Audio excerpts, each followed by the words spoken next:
In the last video, we were looking at least squares fit for polynomials, and we started with a bunch of data points. We had 5, 6, 4, a fixed number of points, and we wanted to pass a polynomial by them. What we'll do now is a bit different. Instead of starting with a few points, we'll start with all the points.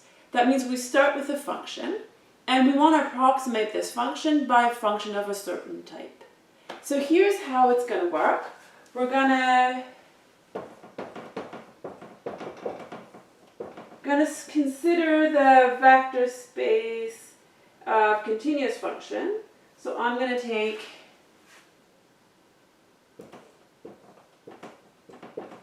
I'm just going to look on an interval. This interval could be R as well, but it's the set of all. Oh, no, sorry. It has to be finite. All right, so all functions from this to R, so that f is continuous.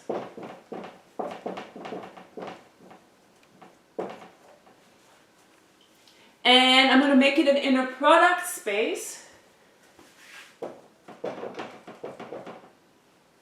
Sorry.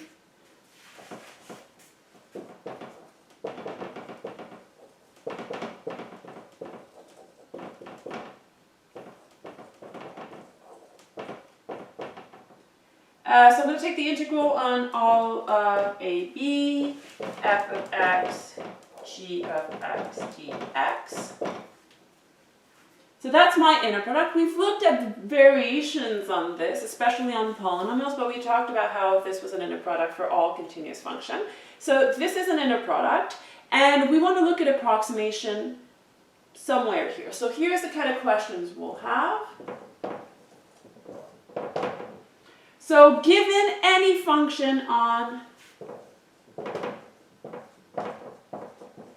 any continuous function f, so any f in continuous function on AB, and I'm going to have a certain subspace of the space of continuous function that I care about.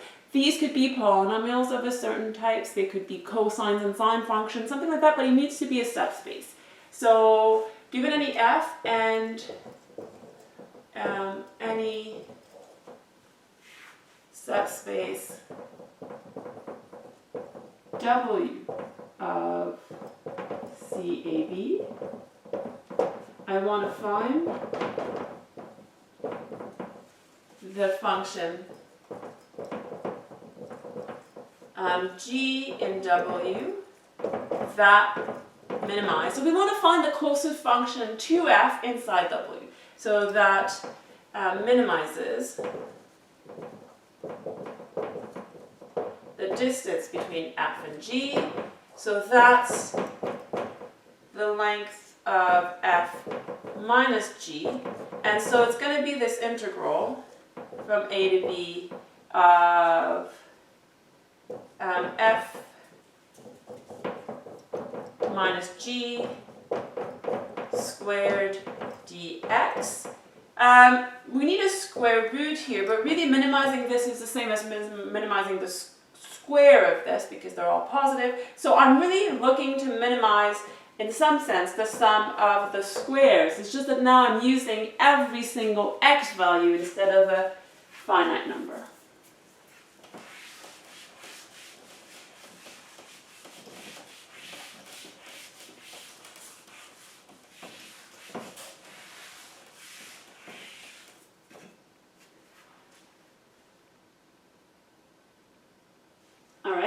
Well, we already know how to do this in some ways. We already know how to minimize the distance between f and a subspace. It's all about projections. We even proved it for general vector space, so it fits in, this example fits in that. So as long as, well, let's be precise, let f be in CAB, and I'm going to take a subspace, but I can't have any subspace. CAB is an infinite dimensional vector space. If I want to be able to talk about projection, I better have a finite dimensional W. We talked about how if W perp is finite dimensional, you can make it work as well, but let's just assume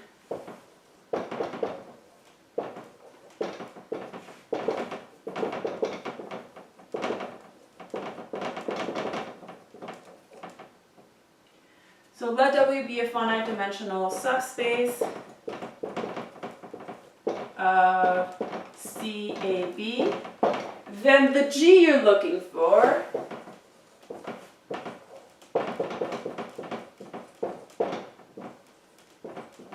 is simply going to be the projection of F on W. So minimizes the distance between F and G.